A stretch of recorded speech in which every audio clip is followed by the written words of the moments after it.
Should we feel about protests? And people say that there's a lot of free mixing going on in protests. So should we prioritize the power of protest over the issue of free mixing at the protest? And then we have also a question in Arabic, I'm just going to put it in here, is that this is not a question, this is a statement of fact. He says, the solution is not in protests. The solution is not in Facebook posts. The solution is not in writing to anybody. The solution is in returning to the religion. So this isn't a question, it's a statement of fact, and he's already answering that there is no faidah in protests, that we should go back to the religion, and that is the solution. So I'm going to respond to this. As for the claim, that the second one I'll do first, the solution is going back to the religion.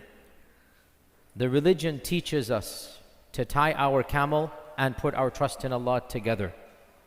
The seerah teaches us that the Prophet ﷺ never just prayed tahajjud for a solution.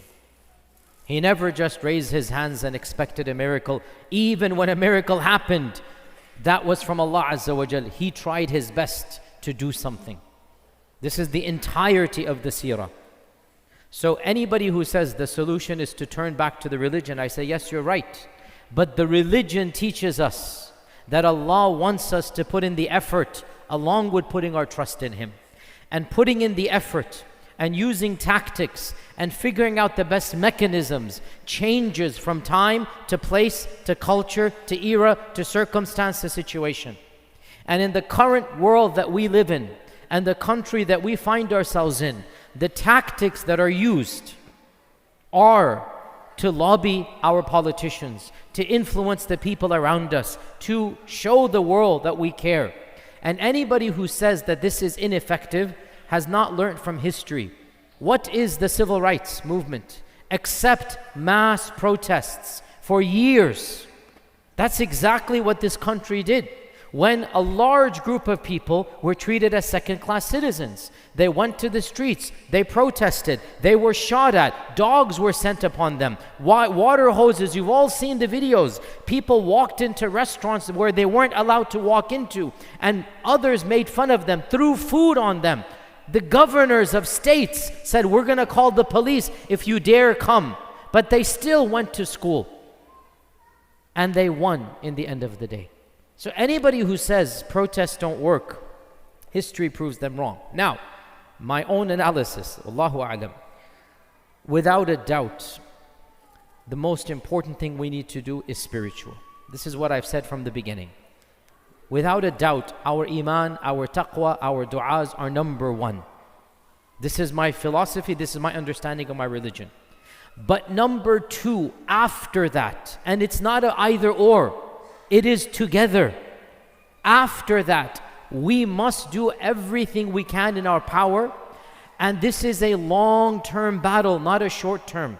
Don't expect that after one protest the polls are going to change. No, this is very short-term thinking. It's going to take years, maybe even decades. But this is the reality of the world we find ourselves in. And wallahi, I hear your pain that protests are not the most effective. I understand the sarcasm. Oh, while they're dying, you're going to hold a plaque in front of the White House. Wallahi, I understand your sarcasm. But I'm going to push it back at you. What solution do you have? What's your alternative? And don't quote me grandiose schemes of whatever you... Give me practical alternatives. What can we do in this country? And I say, it's not the most effective, but it is one of the only weapons we have in our arsenal. It really is. And in the long run, you know, again, the civil rights movement, the iconic time was when? Was when they protested in front of the Capitol. When they marched on. Martin Luther's iconic speech was given where? In Washington, D.C. The I Have a Dream speech was given to 1 million+ people, right? That moment, it took years from that moment for change to occur.